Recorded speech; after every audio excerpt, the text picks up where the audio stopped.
할렐루야. 2020년 세 번째 주일을 우리에게 주신 하나님을 찬양합니다. 오늘 예배에 함께 하신 여러분 모두에게 하늘의 신령한 복과 은혜가 함께 하시기를 주의 이름으로 축원합니다. 오늘 말씀은 사실은 지난 주일 제가 전하려고 준비를 했던 건데 하나님께서 야, 너 너무 고생을 많이 해서 좀 며칠 쉬어야 돼 이래가지고 강제로 쉬게 하셔가지고 제가 그냥 푹 쉬었습니다. 너무 죄송합니다 여러분, 지난주 못 뵈서. 또 하나님의 뜻이 있으리라고 생각하고 오늘 이 말씀을 다시 한번 저희가 묵상을 하면서 저는 개인적으로 너무너무 은혜를 많이 받았어요. 여러분, 성탄절이 지나고요, 그 다음에 이제 새해 첫 주는 대개 신년도 메시지를 같이 생각하고, 그 다음에 이제 한 몇 주 정도는 예수님의 초기, 중기 사역들을 같이 생각하는 그런 이 원력이거든요. 목회 계획이 되게 그렇습니다. 근데 이 오늘 말씀은 예수님이 이제 공적인 생애에 들어가서 아주 첫 부분에 자기가 자란 나사렛 회당에 가셨잖아요. 거기서 전하신 말씀인데 아주 응축된 말씀이면서 메시아로서 그가 하실 일들을 그저 한 절에 탁 요약해서 하신 말씀이거든요. 우리가 예수님의 사역에 대해서 여기서 읽고 저기서 읽고 여러 군데 성경이 많으니까요, 그러면 한쪽으로 치우칠 가능성이 있는데 예수님 자신이 스스로 내가 여기 온 것은 이걸 하기 위해 왔다, 그래서 한 세 가지로 이렇게 딱 말씀을 하셨어요. 그렇기 때문에 오늘 본문의 말씀은 예수님이 스스로 내가 할 사역은 이것이다 라고 말한 자기 선언, 셀프 프로클레이션, 이렇게 말할 수가 있어요. 동시에 예수님의 몸된 우리 교회가 예수님이 하신 사역을 이어받아야 하기 때문에 이 사역은 반드시 교회가 해야 되고 또 우리 성도들이 최선을 다하여서 준행해야 할 일이다, 이렇게 결론 지을 수가 있습니다. 오늘 본문을 보면 육신을 입고 이 땅에 오신 예수님, 그가 어린 시절에 나사렛에서 자라셨잖아요. 한 30세쯤 돼서 이제 공적인 생애를 시작하셨잖아요. 본문의 오늘 장소는 어디냐? 나사렛 회당입니다. 일시는 언제냐? 회당 예배가 막 시작하는 시간입니다. 이 본문에 나타난 예수 그리스도의 정신, 예수 그리스도의 사역, 이 본질이 여기 잘 나와 있는데요, 여기 보면 구약의 이스라엘 백성들이 그토록 예언하고 기다려왔던 바로 그분이다 하는 것을 예수님 자신이 지금 밝히고 있어요. 여러분, 메시아라는 말은 히브리 말로 기름 부음 받은 자는 뜻 아닙니까? 근데 헬라 말로는 이 메시아가 크리스토스라 그래요. 메시아, 크리스토스 같은 말입니다. 예를 들면 영어의 세이비어, 구세주, 우리말로 구주 같은 말이듯이 한번 해볼까요? 메시아, 크리스토스, 이 같은 말이거든요. 이제 우리말로 크리스토스가 발음이 잘 안 되니까 그냥 그리스도 이렇게 한 겁니다. 근데 우리가 예수님을 예수 그리스도 이렇게 말하면 어떤 뜻이냐? 굉장한 뜻이 되어버려요. 예수라는 이름은 나사렛 청년의 호적에 올라오는 이름이에요. 근데 그리스도라는 단어는 구약의 메시아라는 단어, 요 헬라어거든요. 그러니까 호적에 올라오는 이름 예수 그리스도, 요걸 붙여서 우리가 예수 그리스도 이렇게 말한 것은 뭐냐 하면, 예수님은 2000년 전에 개척된 나사렛 청년 예수님은 인류의 구주이신 그리스도이시다 하는 신앙 고백이 되는 거죠. 왜 아멘 안 해요? 참 한번 해봅시다. 예수 그리스도. 이거 안 믿는 사람 못합니다. 왜? 예수님이 그리스도라는 고백을 안 하니까. 이거 우리만 할 수 있는 거예요. 예수 믿는 하나님의 자녀인, 하나님 나라 백성인, 성령 받은 거듭난 우리만 할 수 있는 단어예요. 한 번 더 합시다. 예수 그리스도. 자랑스럽게 이야기해야 돼요. 예? 지금 예수님은 본인이 자라나신 마을 나사렛 다시 돌아오셨어요. 이제 공생에 출발하셨다가 나사렛 오셨어요. 본문에 보면 안식일에 늘 하시던 대로 이렇게 돼 있죠. 이 말이 무슨 말입니까? 예수님은 안식일에는 꼭 회당에 가셔가지고 예배 드리고 또 율법을 교육하는 그 전통 그 안에 있었다 그 말이죠. 예수님이 누군데요? 하나님이시잖아요. 이위 하나님이고 그런 교육 받을 필요가 없는 분이세요. 예수님이 누군데? 그런데 안식일에 가서 습관적으로 늘 하시던 대로. 이거 뭘 이야기합니까? 여러분 교회 가요. 좀 마음에 안 들어도요. 교회 하는 대로 하셔야 돼요. 아멘 안 하실 겁니까? 예배 드려야 되고 주일학교 장년부 많이 참석하셔야 돼요. 그리고 구역 또 전도회 교회가 만들었으면 늘 하던 대로 우리 예수님 따라가야 됩니다. 믿으시면 아멘. 나는 그런 거 싫어. 나는 그냥 딱 대회만 보고 말래.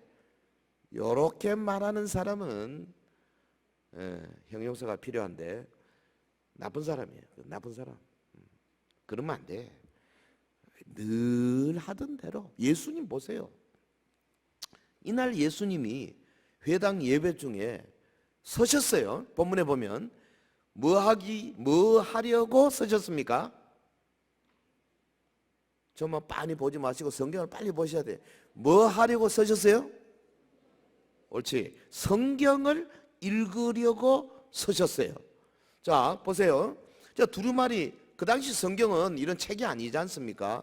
그 뭐 양피지에 둘둘둘 말아가지고 뭐 이사야도 아마 1장부터 60장까지 다 못할 거예요. 한 뭐 이렇게 여러 개 있어. 예레미야, 창세기 이런 식으로 두루마리입니다. 그 회당에 두루마리가요. 창세기부터 말라기까지 다 있는 회당이 별로 없었어요. 그만큼 오늘 저와 여러분은 정말 행복한 시대. 이거 보세요. 이 성경책 구약, 신약 그것도 막 모자라가 뒤에 그냥 교동문, 막 찬송가 막 뭐 별게 다 붙어 있어요. 그래도 이거 다 들고 다니잖아요. 옛날에는 이 두루마리가요. 이게 말아서 보관했다가 회당에 예배할 때만 두루마리 맡은 자가 갖고 와서 펴주시는 거예요. 오늘 본문에 보면요.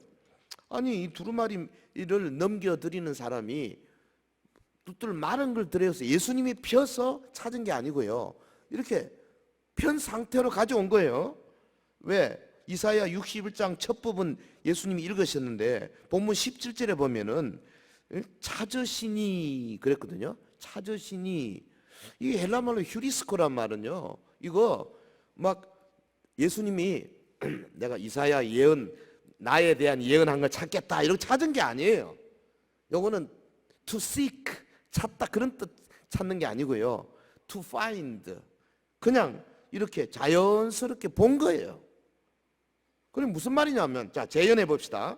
회당에서 성경 두루마리를 맡은 자가 예수님이 서시니까 쫙 갖다 앞에 편 상태로 갖고 온 겁니다. 그 예수님이 자연스럽게 보신 거예요. 보시니까 이사야 61장 1절 2절이 딱 보인 겁니다. 근데 이 이사야 60장 1절 2절은 뭐냐 하면 장차 메시아가 와서 할 일이에요. 자 여기 뭐가 보입니까? 하나님의 섭리죠. 네, 하나님의 섭리. 기가 막히게 하나님께서 미리 두루마리 맡은 자에게 딱 그걸 펴도록 만들어 놓고 그렇게 자연스럽게 예수님이 이게 말씀을 전하시는 겁니다. 이게 지금 대단한 겁니다. 예수님께서 친히 자기가 하실 일을 선지자 이사야가 700년 전에 이미 예언을 했는데 그 구절 그것도 뭐 긴 구절도 아니에요. 1절 2절이에요. 그냥 딱 이렇게 이사야 누가복음에는 4장 18절 19절이죠. 이게 지금 하나님께서요, 하나님 나라를 여시면서 이런 일들을 계속 하고 계시는 겁니다.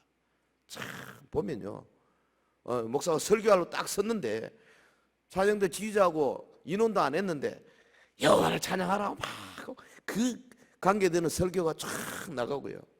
이런 일이 한두 번이 아니에요. 여러분 보세요. 내가 그 사람 생각나서 전화를 하고 한번 찾아봐야 되겠는데 하고 전화를 딱 해보면 옛날에는 이렇게 전화했는데 요즘은 이렇게 하잖아요. 딱 내가 필요한 시점이 그 전화 안에 그냥 드러나요. 그런 일이 한두 번이 아닙니다. 하나님의 섭리, 우리는요 지금 새하늘과 새 땅 지금 이미 이루어졌고 아직 완성되지 않은 이 하나님의 나라에 살고 있지 않습니까? 하나님의 나라는 구약과 전혀 다릅니다. 지금은요 성령께서 우리 한 사람 한 사람에게 막 끊임없이 섭리하시고 이끄시고 인도하시고 도와주시고 아멘 할 때까지 계속해서 서포트 해주시고 우리 앞을 길을 열어주신다고 말이죠. 할렐루야. 본문을 통해서 예수님이 스스로 성경을 딱 읽어놓고 이 글이 오늘날 여러분에게 응하였다 선언하신 거 있죠. 그 예수님이 하신 내가 이거 앞으로 할 것이다 이 말이거든요. 다른 누구의 말보다도 예수님이 스스로 하신 말씀, 예수님의 사역 가장 정확하죠. 그 사역을 오늘 교회가 그대로 이어받은 거 아닙니까? 저와 여러분이 이어받았어요. 이 일을 해야 되죠. 그렇기 때문에 오늘 본문을 통해서 2020년 서영교회가 나갈 길이 어디에 초점을 둬야 되는가 생각하는 시간이 되기를 주의 이름으로 축원합니다. 예수님이 선언하신 예수님의 사역의 첫 번째 가장 중심되는 게 뭐냐? 첫째는 가난한 자에게 복음을 전하는 일입니다. 가난한 자에게 복음을 전하신다. 자, 오늘 18절 봅시다. 18절 같이 하겠습니다. 시작.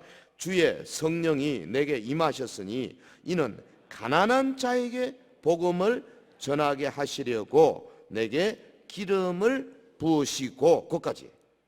주의 성령이 내게 임하셨다. 왜? 가난한 자에게 복음을 전하게 하시려고 내게 기름을 부으셨다. 여러분 예수님께서 요단강에서 나올 때 성령이 비둘기처럼 내리시고 강하게 역사하시죠. 그리고 가는 곳곳마다 성령님이 함께 하시고 병 고칠 때도 성령님이 함께 하시고 말씀을 전할 때도 성령님이 함께 하시고 성경 군데군데에서 성령께서 함께 하시더라 그렇게 기록되어 있어요. 왜? 가난한 자에게 복음을 전하시는 거지. 첫 번째 예수님의 사역입니다. 자, 가난한 자가 뭔가? 이 푸도코스라는 말, 이거는 문자적으로 가난한 것도 되지만 또 영적인 의미도 있어요. 다시 말하면 순수한 하나님의 은혜와 자비만을 얻기 위해서 마음을 활짝 열어놓은 사람들, 이 사람이 가난한 사람들이. 내가 가난한가 아닌가 아마 자기는 알 겁니다. 막 물 하고 막 물을 찾는 이 동물들, 말이죠. 물을 마시려고 막 물가로 가잖아요. 우리 영혼은 하늘의 신령한 은혜를 받으려고 이렇게 주여 은혜를 주소서 저 간절하게 기도할 수 있는 능력을 좀 주옵소서. 부르짖어 기도할 때 주님과 한번 탁 부딪히는 그런 경험을 주옵소서 막 그러잖아요. 근데 그렇게 하는 사람이 있고 막 그런 거 별로 관심 없는 사람이 있고 그래요. 그 별로 관심 없는 사람은 한마디로 안 가난한 자. 가난한 자는 누구냐? 주여 은혜를 주시옵소서. 설교 말씀 들을 때도요 눈이 반짝반짝 하면서요 오늘 말씀 나한테 필요한 말씀이 분명히 있을 것이다. 이 가난한 자죠. 할렐루야. 설교하는 딴짓하고 핸드폰이나 찍고 뭐 딴 생각하고 이런 사람은 안 가난한 자. 우리 모두 가난한 자 되기를 주의 이름으로 축원합니다. 주님은 가난한 자에게 복음을 전하신다고 그랬어요 본문에. 그래서 성령의 기름을 한량없이 부음받아. 여러분 예수님이 가시는 곳마다 언제나 가난한 사람이 따랐잖아요. 보세요. 대부분 경제적으로 가난하죠. 사회적으로 내세울 것 없지요. 무슨 뭐 정치적으로도 그렇지요. 뭐 소외된 이웃들이잖아요. 실제로 요즘도 보면 부자 동네에 사는 분들이요, 부자들은 확률이 좀 적습니다. 교회 나오는 확률이. 예, 제가 그 뉴욕에 살 때도 보면요, 여러분 보는 앞에서 요 맨하탄이 있으면 이쪽에 이제 허드슨 강이 있고, 여기 이제 맨하탄이 있고, 이쪽에 퀸스가 있고요. 그 다음에 롱 아일랜드, 긴 섬이 있어요. 근데 롱 아일랜드 이쪽은 유대인들이 막 그 나소 카운티, 서퍼 카운티로 많이 들어가서 굉장히 부자예요. 거기는 맨하탄, 그 다음에 퀸스 여기 플러싱이 있고 뭐 이런 데는 가난한 사람들이에요. 예. 막 멕시코에서 이민 오고 뭐 과테말라 이런 데서 이민 온 사람들, 한국 이민 온 중국 사람들, 이런 사람이 많거든요. 좀 가난한 사람들 아직까지. 근데 이쪽은 교회가 발달해 있어요. 근데 저 안으로 들어가면 별로 예수 믿는 사람이 적어요. 아마 우리도 그럴걸요. 조사해 보면. 왜? 벌써 물질적으로 부유하고 정치적으로, 사회적으로, 경제적으로, 뭐 명예적으로 이럴 때 부유한 사람들이 하나님의 말씀을 사모하는 그런 헝그리 정신이 부족해요. 원리가 그렇다고. 그 예수님이 그랬어요. 천국 복음을 전할 때 그 가난한 자들이요, 폭발적으로 반응하지 않습니까? 오늘 저와 여러분은 가난한 심령으로 나와 있는 줄 믿습니다. 아니 좀 덜 가난하거든. 오늘부터 가난해지시기를 바래요. 마음이 막 은혜 주세요, 은혜 주세요. 계속 하나님 앞에 매달릴 때 하나님께서 하늘의 문을 여시고 예수 그리스도의 천국 복음을 우리에게 주시는 그 놀라운 은혜를 베푸시는 겁니다. 주님 말씀을 받기에 충분히 굶주리고 있는 사람, 이 사람이 복된 사람. 실제로 저도 가만히 생각해 보면요, 제가 예전에 신학교 가기 전에는 그때 좀 안 가난했어요. 그러다 어느 순간에 은혜를 받고요, 막 그때부터 그냥 막 말씀 그리고 막 성경을 막 열심히 읽었어요. 그리고 엎드려 기도하고 금식도 좀 하고 싶어지고, 이렇게 되더라니까요. 누가 시키지도 않았는데 이게 가난하게 된 거죠. 하나님께서 그러니까 은혜를 자꾸 주시는 거죠. 가난한 심령. 예수님은 천국 복음을 전파하는 최고의 사역인데 누구에게? 1차적으로 가난한 자에게. 할렐루야. 우리 모두 천국 복음 전파하는 이 주님의 그 사역의 대상자가 첫째는 되고, 두 번째는 우리가 이제 이 천국 복음을 주변의 가난한 자에게 증거하는 그런 은혜가 있기를 주의 이름으로 축원합니다. 우리 서현교회가 2020년에 이 가난한 자에게 복음을 전파하는 주님의 첫 번째 사역 뛰어들어서, 정말 이 주변, 특별히 여기 막 새로 아파트 막 서고 있잖아요. 뭐 전도팀도 좀 만들고 열심히 하셔야 돼요. 가난한 자에게 복음을 전하는 이 일에 앞장서는 저와 여러분 되시기를 주의 이름으로 축원합니다. 첫 번째, 가난한 자에게 복음을 전파하신다. 천국 복음 전파 사역, 이게 예수님의 첫 번째 사역이었어요. 또 주님이 주장하신 자신의 사역 두 번째가 뭐냐? 18절에 나오지 않습니까? 포로된 자를 자유케 하시는 겁니다. 포로된 자를 자유케 하신다. 아까 우리 읽은 그 다음 구절 18절, 오늘 이 화면에 나온 것 같이 한번 하겠습니다. 나를 보내사, 시작. 나를 보내사 포로된 자에게 자유를, 눈먼 자에게 다시 보게 함을 전파하며 눌린 자를 자유롭게 하고, 거기까지. 그러니까 선지자 이사야의 말씀을 인용해서요, 그리스도로서의 자신의 사역이 뭐냐? 포로된 자에게 자유를 선포하는 것이다. 이렇게 아주 분명하게 하셨어요. 여기 포로된 사람이라는 말은 사실은 그 원래 원문의 뜻은 창으로 사로잡은 자라는 뜻입니다. 그러니까 이게 전쟁 포로들이죠.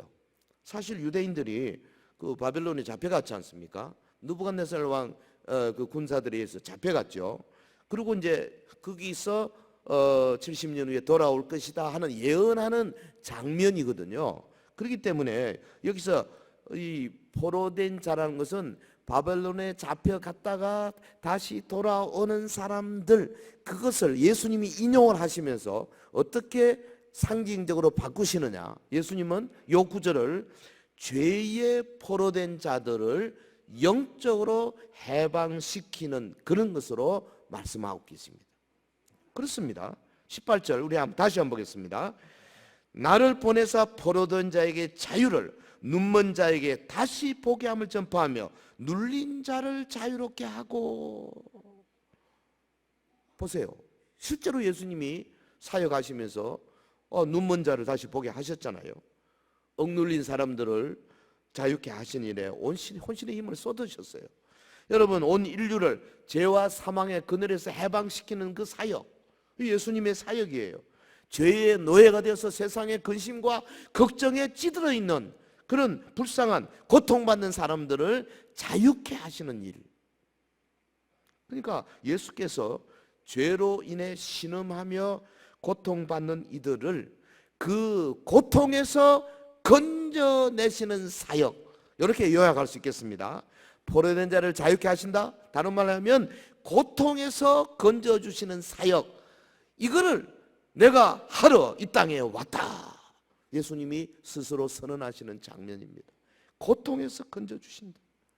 여러분, 포로된 자, 부채를 갚지 못해서 노예로 붙잡혀 있는 자,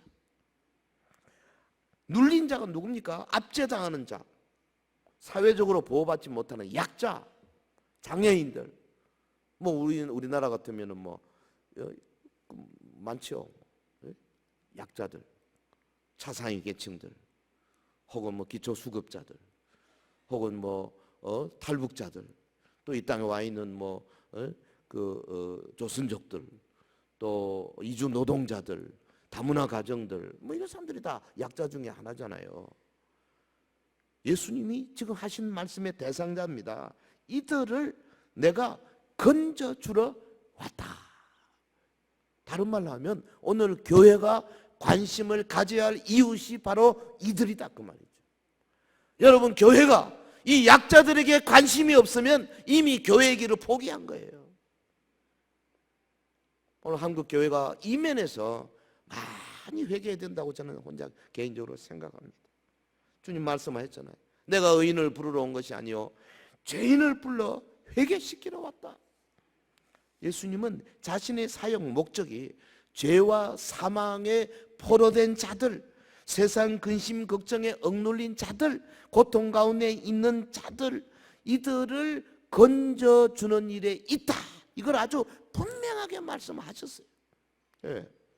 그리고 영적으로 눈먼 자들에게 시력을 회복시켜서 하나님 나라의 영광을 보여주는 일을 하기 위하여 내가 왔다. 그때 우리 예수님의 몸된 우리 교회가 바로 이 일을 하지 않으면 안 되는 거죠. 사실 포로되고 눌린 자들에 대한 그리스도의 선물이 한마디로 말하면 해방 아닙니까? 해방. 그 해방이라는 단어가 아페시스라는 단어인데요. 이게 희년과 관련된 단어예요. 이게 용서, 사면 이런 게 연결된 단어예요. 여러분, 우리 주님이 중풍병자에게 제일 먼저 일어나라 하기보다 중풍아 물러가라 이게 안 하시고요. 뭐 하는 거 아십니까? 내 죄 사함을 받았느냐, 요거 먼저 하셨어요. 네. 이게 죄와 중풍병과도 연결됐다 이겁니다. 여러분, 인간으로 하여금 하나님 앞에 온전한 모습으로 살게 하는 것, 이게 우리 첫 번째 사역이에요. 저와 여러분이 주님 앞에 온전하게 살게 되는 것.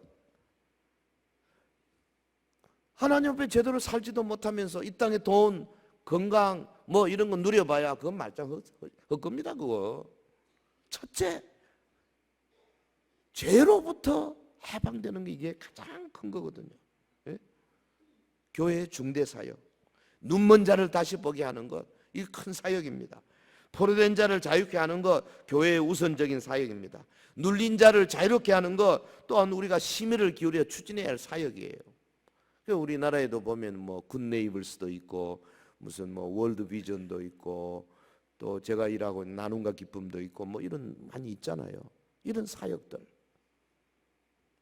사실은 교회가 할 사역인데요. 교회가 제대로 못하니까 이런 NGO들이 이제 교회의 부족한 부분을 메꿔주고 있는 것이 오늘 현실이에요. 하나님의 교회, 사실은 노예, 교단, 총회가 해야 되는데, 근데 사실 뭐 총회가 가보면 전체 이 예산 비율에 이 예수님의 기본 사역에 해당되는 것보다는 자체 관리에 훨씬 더 많은 돈을 쓰고 있어요. 이것이 오늘 현실이에요. 뭐 1조 1석에 못 바꿉니다. 왜냐하면 수십 년, 100년이 넘도록 하나의 전통으로 내려오는 거기 때문에 정말 쉽지 않습니다. 그냥 기도 많이 해야 돼요. 예수님은 지금도 외치고 있습니다. 내가 온 것은 고통에서 너희들을 건져내리고 왔다. 오늘 나의 몸된 교회들은 바로 이 일을 이어받아야 된다. 주님이 지금 말씀하고 계십니다. 2020년에는 우리 대구 서연교회가 바로 구체적으로 포로된 자를 자유케 하는 이런 메시아 사역 매진하게 되기를 주의 이름으로 축원합니다. 특별히 감사한 것은요, 그 발마사 사역 같은 거 저거 뭐 계속해서 하는 건 난 너무 고맙게 생각해요. 이 보통 일이 아닙니다. 힘들지만 이웃을 위해서 섬기고 그 외에도 많은 게 있잖아요. 여러분 개발 많이 하시고 교회가 아무리 어렵다 할지라도 이 사역은 멈출 수가 없는 사역이에요. 너도 나도 각 성교회 각 구역들이 힘을 합쳐서 복음을 전파하는 첫 번째 주님의 사역, 두 번째 많은 주변의 어려운 이웃들을 고통에서 건지는 사역, 이거 여기에 최선을 다하시기를 예수 이름으로 축원합니다. 자, 하나 더 가봅시다. 세 번째, 주님이 스스로 선언하신 주님의 사역이 뭐냐? 19절에 나오죠. 주님의 은혜의 해를 전파한다. 은혜의 해를 전파한다 그랬어요. 이게 무슨 뜻이냐? 자, 19절 한번 봅시다. 19절 다 같이 할까요? 주의 은혜의 해를 전파하게 하려 하심이라 하였더라. 예, 주의 은혜의 해, 조금 다르게 표현하면 주님의 받으실 만한 해, 혹은 주님의 뜻에 부합된 해, 이런 뜻입니다. 그러니까 이게 직역하면 주님의 받으실 만한 해를 선포하려고 내가 왔다, 그 말이에요. 이건 뭡니까? 희년입니다. 주빌리 이어, 희년이에요. 여러분, 희년은 레위기에 잘 나오죠. 구약 이스라엘 공동체 속에 규정하신 해방의 해를 말합니다. 희년이 뭐냐? 안식년, 7년마다 안식년이잖아요. 안식년이 7번. 그럼 몇 년이죠? 몇 년이에요? 77은 49년. 그 다음 해 50년째가 희년이에요. 그래서 50년 희년이 밝으면 로시 하샤나, 유대력으로 1월 1일에 뿡뿡뿡 나팔 불죠. 그러면 어떻게 돼요? 전국에서 나팔을 붑니다. 그러면 무슨 일이 일어나느냐? 일단 땅 경작이 중단돼요. 예, 땅을 한 해 동안 쉬게 하는 거예요. 아깝죠? 그래도 쉬어야 돼. 2모작 3모작 절대 안 돼요. 땅 경작 중단. 그 다음 뭐? 그동안에 내가 빚진 거 있지요? 이게 자연적으로 탕감이 돼버려요. 안 갚아도 돼. 아, 이거 대단한 거지. 그 다음에 내가 뭐 잘못해가지고 사업하다 뭐 좀 어려웠다든지 해서 조상으로부터 물려받은 땅 있죠? 땅 다른 사람이 뺏겼습니다. 희년 되면 땅 다시 르우벤 지파에 속하 있는 그 사람, 르우벤 지파 거 다시 돌아와요. 갓 지파, 아셀 지파, 자기 지파 선조로부터 물려받은 땅을 다시 받게 돼요. 요게 희년이에요. 그러니까요, 50년만 되면 그냥 싹 어떻게 돼? 사회가 다시 빈부격차가 확 줄게 되는 거예요. 그 다음에 또 한 50년 동안 빈부격차가 많아지다가 또 50년 되면 또 싹. 예. 하나님께서 뭘 하시는 겁니까? 이 세상 정말 공평하게 잘 살게 하기 위해서. 이런 걸 가지고 사회주의자들, 공산주의자들은 성경이 공산주의 가르친다 이렇게 말합니다. 천만의 말씀입니다. 공산주의 사회주의는 강제로 억지로 하는 거고요. 이거 다 자원해서 하는 거예요. 하나님의 뜻대로 따라서 순종하는 걸 의미하는 거예요. 여러분 사도행전 2장 42절 이하에도 보면 성도들이 스스로 자기 있는 걸 갖다 놓고 서로 나누고 핍절한 사람이 없도록 하잖아요. 이것도 스스로 하는 거예요. 절대 뭐 강제로 다 내놔라, 돈 있는 사람 다 내놔라, 재벌들 다 내놔라 이래가지고 막 강제로 나눠주고 이건 아닙니다. 하나님의 방법은 그런 게 아니에요. 근데 이 희년의 그 뜻이 한마디로 말하면 하나님의 은혜, 하나님의 은총, 이게 강조되고 있지 않습니까? 그러니까 성령으로 기름 부음 받으신 예수님이 무슨 사역을 하느냐? 이 어려운 이웃, 고통받는 사람들에게 은혜의 해를 선포하러 내가 왔다. 희년 되면 싹 모든 것이 해결되는 것처럼 내가 이제 우리 모든 고난받고 힘든 자들에게 은혜의 해를 선포하러 왔다. 지금 예수님의 말씀, 다른 말로 하면 내가 너희들로 하여금 하나님의 은혜를 깨닫게 하겠다, 이거죠.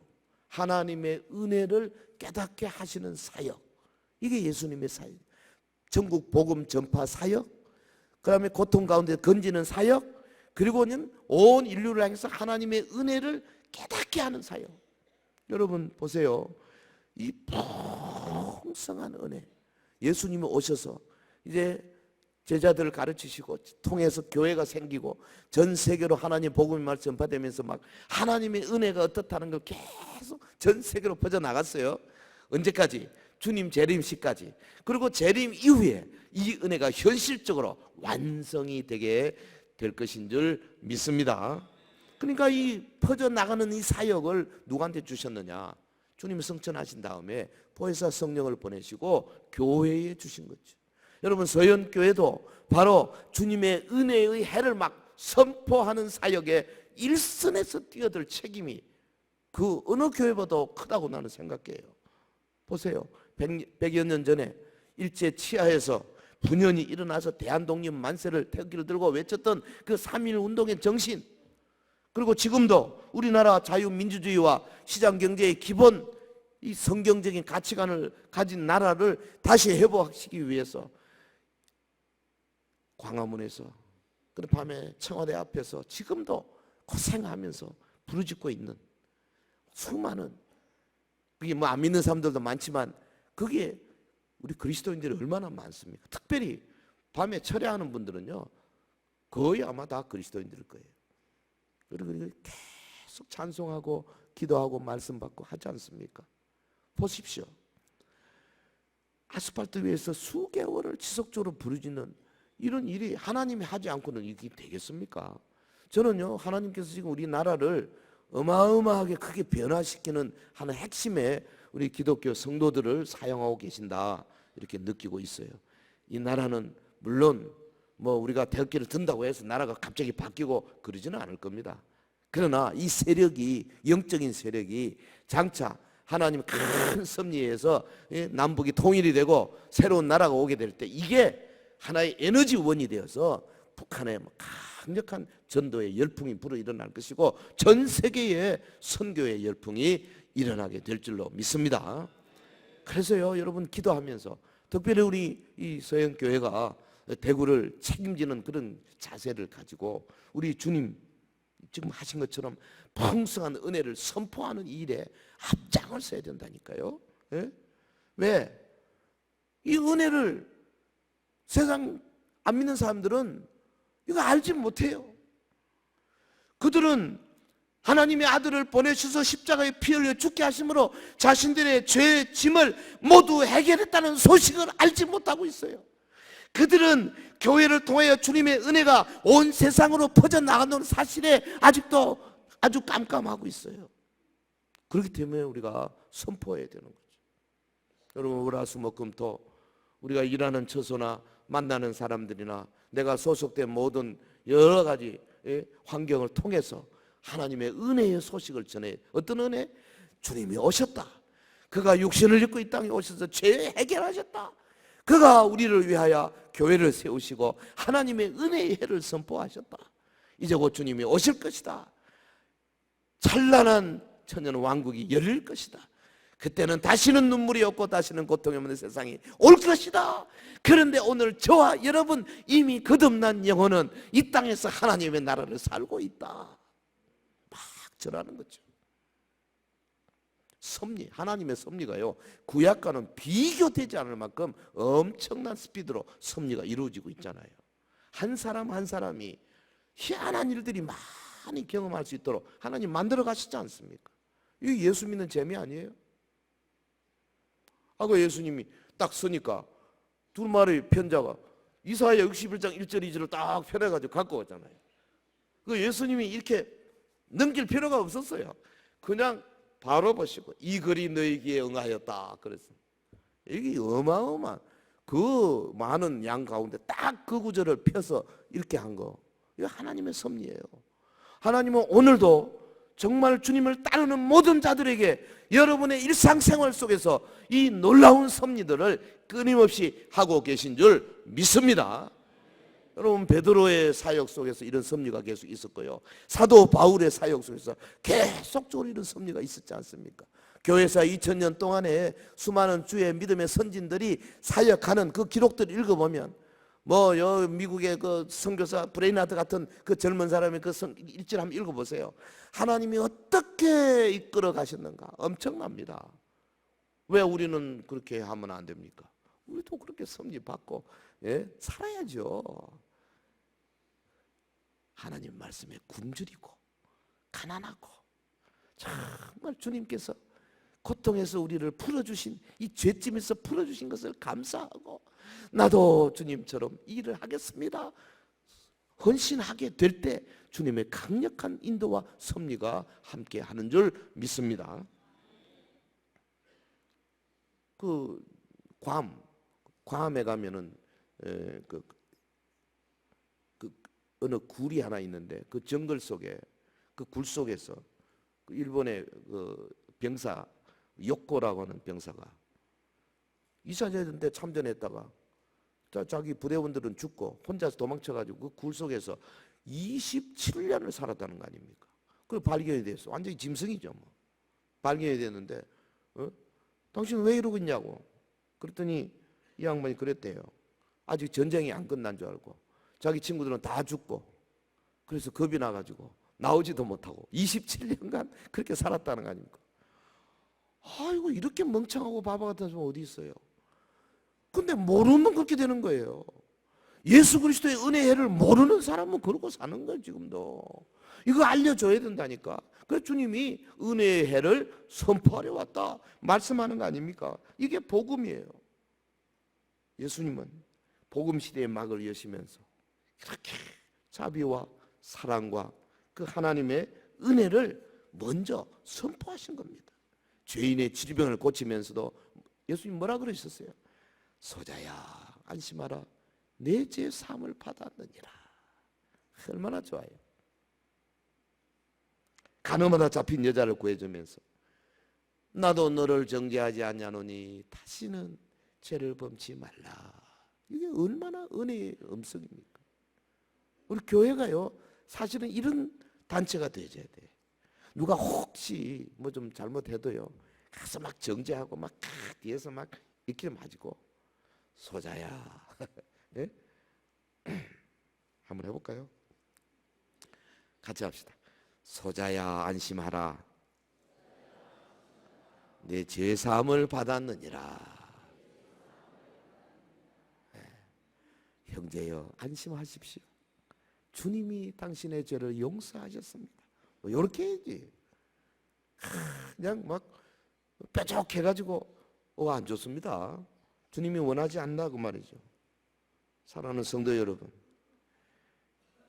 말씀을 맺겠습니다. 이 나사렛 회당에서 이사야 성경 구절을 읽으신 예수님, 자 회중들이 다 예수님을 주목했다고 돼 있어요.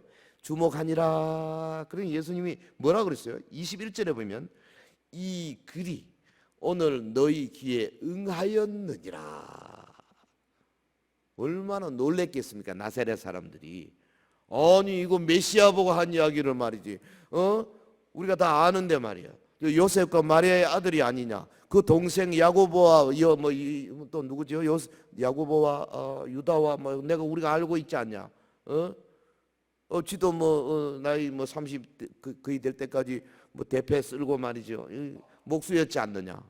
근데 지가 메시아라고 이래가지고 나사렛 사람들이 막 나중에는 돌로 쳐 죽이려고 절벽에서 밀어뜨리려고 할 정도 됐잖아요. 그 정도 이 구절이에요 이게. 그 예수님 이 글이 오늘 여러분의 귀에 응하여서 하고 탁 선언한 겁니다. 다시 말하면 예수님은 이사야가 예언한 이 일을 하기 위해 오셨고 또 3년 반 동안 이 일을 하셨고 그리고 제자들에게 내가 하는 일을 너희가 받아라 교회에게 명령하셨고 지금도 성령으로 이 일을 계속하고 계신다는 거 바로 이거 아닙니까? 사랑하는 성도 여러분, 예수님이 오심으로 가난한 자가 복음을 듣게 됐잖아요. 죄와 사망에 포로된 자들이 자유케 되었잖아요. 영적으로 눈먼 자들이 진리를 보게 되었지 않습니까? 좌절과 절망에 빠진 자들이 소망 가운데 기쁨을 회복하게 되었지 않습니까? 이거 우리가 먼저 경험한 거예요. 그렇기 때문에 우리가 하나님의 받으실 만한 은혜의 해가 되도록 선포하고 또 선포하는 그런 교회가 되어야 합니다. 여러분 2020년 이 새해에 반드시 서영교회가 원래 주님이 하신 그 사역을 다 회복하고 아니 100% 회복이 아니라 막 150% 200% 할 수 있는 그런 교회가 되도록 여호와와 연합해서 철저하게 달려가는 참 주의 증인들이 되기를 예수 이름으로 축원합니다.